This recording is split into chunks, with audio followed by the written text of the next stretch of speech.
Every now and then your opponents might try to outsmart you with an offbeat line, with an opening trap, and in those situations it's really important for a practical player to know how to react, how not to panic, and what decisions to make.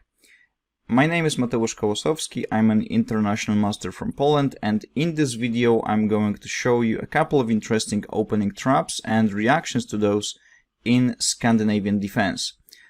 Scandinavian is an interesting line, an interesting opening for black, which is not considered to be the most popular. It's not the main opening. You don't see this opening at the highest level in World Championship matches, although some grandmasters still employ it quite successfully, and it could definitely be played at a lower level.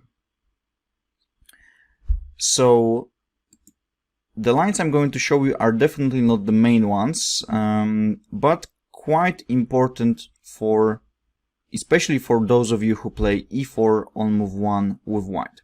So let's jump right into our lines. e4, d5, e takes d5, and in this video we're going to cover quite a few side lines that could arise after knight f6. Here the main moves for white are d4 and the line that I prefer myself, which is bishop b5 check. There is also knight f3 and c4, which is going to be briefly discussed in two last examples. Right now I'm going to show you a line that could arise after d4, and here obviously black should recapture with the knight. After all, this was the whole purpose of playing knight f6 on move 2. Black doesn't want to recapture the pawn with the queen, because obviously the queen could be subject to attack by pawns or even minor pieces. Instead, black prefers to recapture with the knight, and this is quite logical. Very often white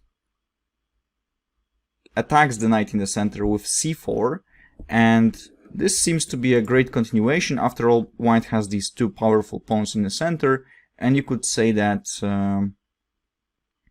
white is definitely going to enjoy the game more because he has a better pawn formation in the center, he has more space in the center, he's going to follow it up with a simple and flawless development of his minor pieces, and the middle game is also going to be easier for white.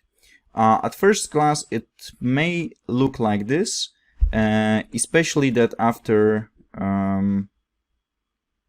any knight's retreat white is able to follow it up with some development of the minor pieces, but this line can still be quite poisonous, and also just from a strategic point of view, I wouldn't be myself if I didn't mention that. After a move like knight b6, if white is a bit too hasty and goes c5 straight away, this could still be justified later on in the game, but this is just to make a point. After knight d5, this knight could prove to be a huge asset. After all, it cannot be attacked by any of white's pawns, and such a piece should be considered as a strong one.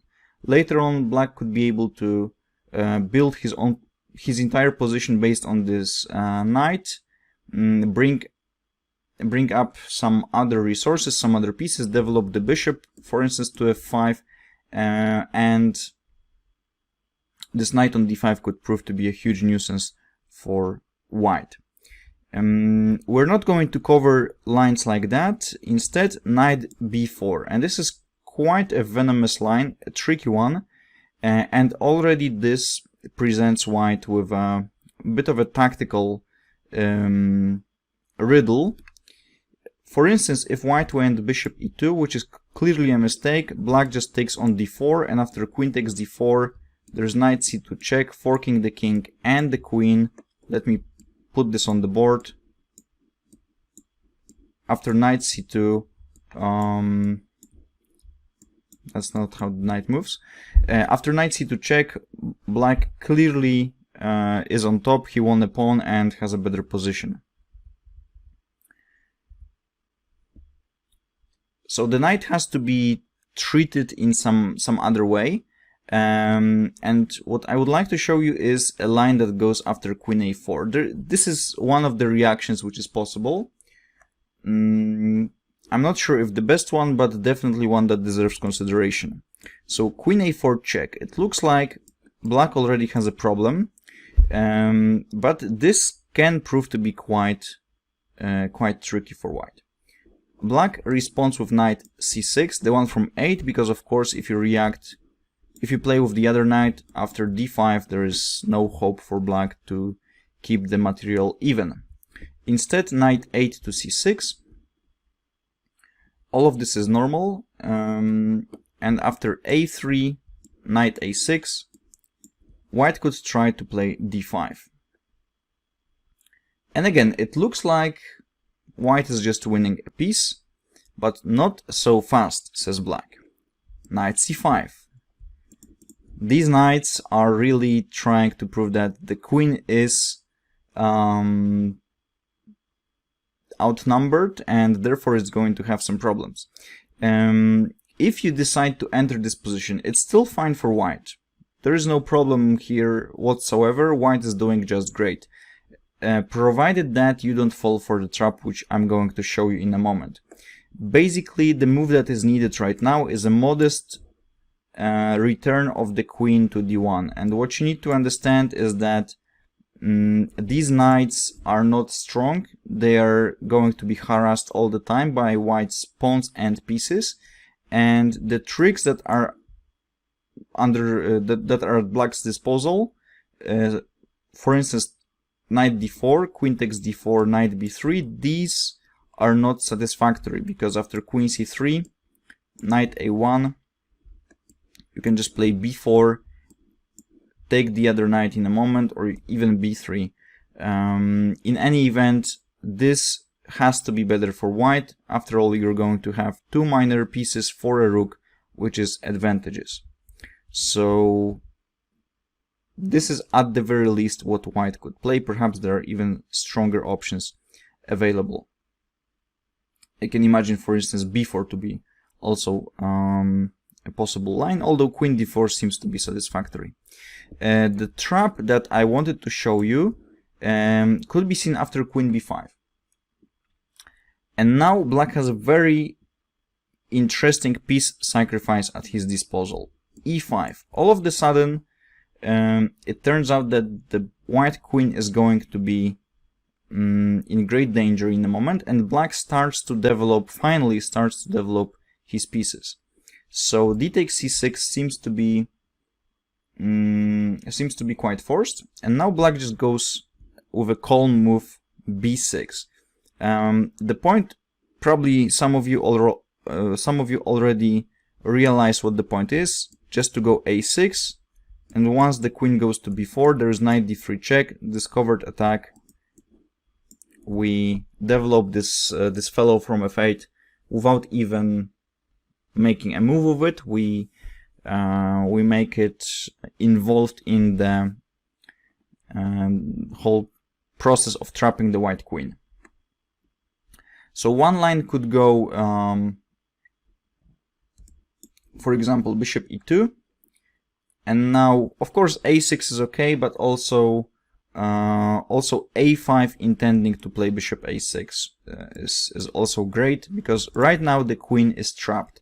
This is something that cannot be seen very frequently, and therefore I would like you to remember it, because you don't want to fall for that. And since we discuss this line, I wanted to show you one more way of dealing with this, or one more sub-variation that could be seen. After c4, knight b4, queen a4 check, knight c6, it's important not to play d5 right away. This is a mistake. So don't try to improve on the game, don't try to outsmart your opponent with a move like that. This is going to backfire very quickly. And now I would like to actually flip the board and switch the perspective, because I hate losing. So we're going to devastate white from black's perspective. I'm not going to advocate for playing this trap, but sometimes, well, first of all, you need to know the traps that are played and that could arise in your own openings. I'm sure you heard it. And also, sometimes there are those must-win situations, or you just feel like testing some idea, or you know you're playing, you need to surprise your opponent, and from time to time it's good to test those ideas. So basically after d5, black strikes immediately and develops his pieces one after another. First, it's really important to play, not to play bishop f5, maybe. This seems like a good move because you're threatening knight c2, but this is not the strongest. So instead of this, there's an even stronger move, which is b5. Surprising weapon, surprising move. The whole point is to deflect the queen on a4 from protection of the c2 square. So after queen takes b5, you can expect knight c2 to be played. And after c takes b5, there's a couple of good moves, but one very strong is just bishop f5 right now. And in case of b takes c6, this time knight c2, we collect the rook on a1 and we have the advantage. The queen on a4 is blocked by white's on pawn. So this is not what you would expect to get from white's perspective after just a couple of moves. And this pretty much seals the deal. The problem for white is that he doesn't have a single good square with the queen. He cannot take on b5 as mentioned. He cannot really go to b3 because then these knights really start dancing. Knight d4. You already know this trap. Queen takes b4 cannot be played due to knight c2. So again, we win the queen. Queen d1 this time. This is not as strong as in the previous situation. Please note that the knights are positioned differently, and right now I think knight d4 again should be quite strong. Two minor pieces threatening knight c2. After knight a3, yes, the knight on d4 is hanging, but I can easily imagine black just that black is just okay after a move like e5.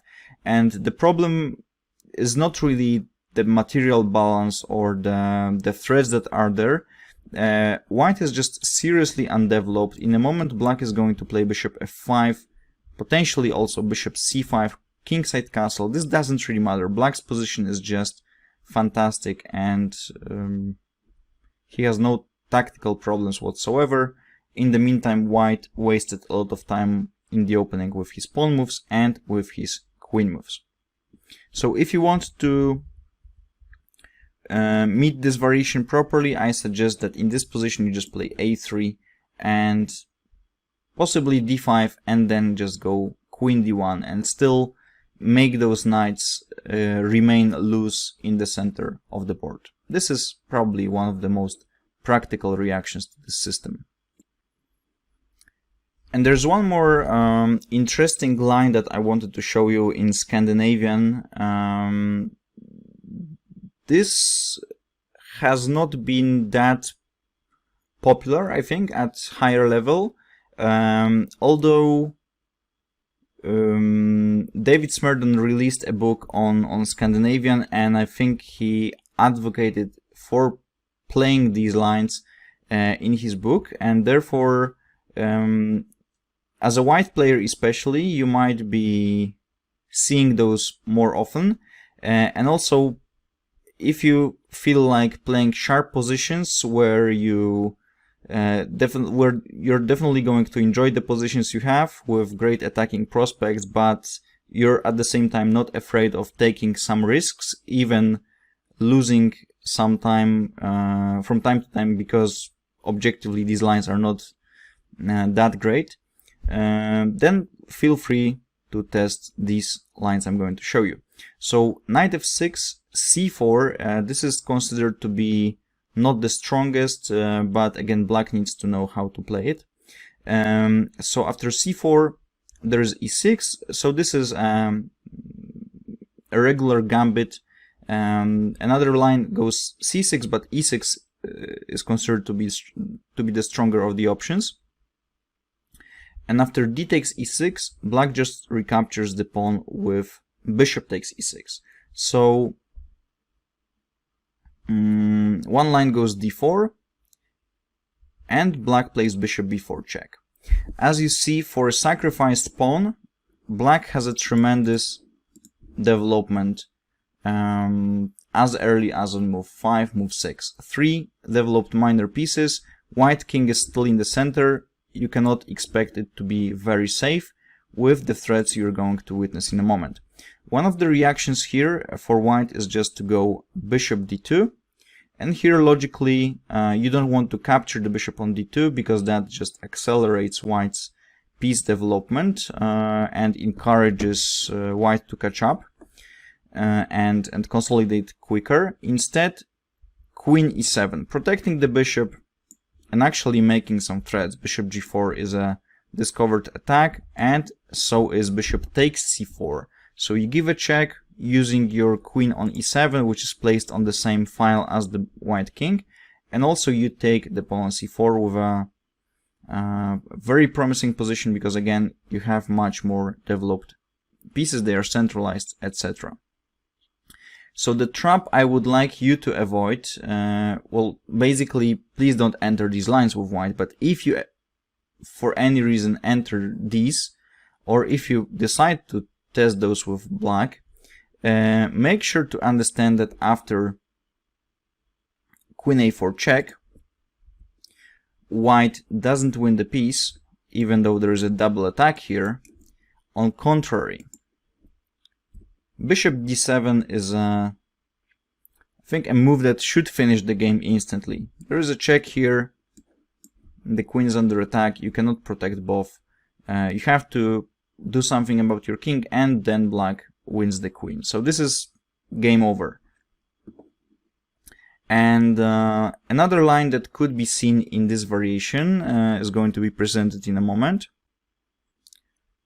So I would like to show you a fragment of a game played between Pablo Zarnitsky and Fabian Fiorito, two Argentinian players who reached this position in one of their games in 2000. Here, instead of queen a4, which is of course, you cannot expect it to be played too often from white's perspective, white went for the better continuation, which is bishop takes b4, queen takes b4, and here queen d2. So white intends to simplify the position, and I have to admit I don't really remember what the suggestion of Smerdon was in his book. It could be knight c6, but also queen e7 is a logical follow-up. If you want to be enjoying these positions from black, you should definitely be prepared, because you sacrifice a pawn for either interesting prospects or just pretty much nothing. White played queen e3, and this is the essence of the entire setup. Black plays black threatens to play bishop takes c4 in the very next move, and this virtually forces white to make several moves with the queen to protect everything. Knight c6, this looks like just blundering a piece after d5, but in fact after d5 black is happy to play knight b4, threatening knight c2, and in fact he's bringing more and more resources to the game. So the game saw knight f3, knight g4. So as you see, all of the black's pieces are involved in the attack, and in a moment after queen e2, queenside castle, it should already be quite clear to a bare eye that even if black sacrifices some material, he should have great position. And this was in fact the case after rook h to e8. So as you see, two powerful rooks against the white king. The black's pieces are already hoping to create some threats against the queen on e2, and the game was played on for many moves, but white was never able to really defend properly. Let me just show you a couple of moves more. H takes g4, queen b4 check, queen d2, bishop takes g4. As you see, huge energy, everything comes with force, and sacrifice after sacrifice. Black just demolished white. Even though he's down a rook, there's just too many threats. Queen g4, rook d1 in a moment, and after rook h3, queen g4. This was the final position. The material is completely irrelevant. The only thing that matters is the lack of safety for the white king. You might be wondering how white should react to this sacrifice, how to react to this gambit.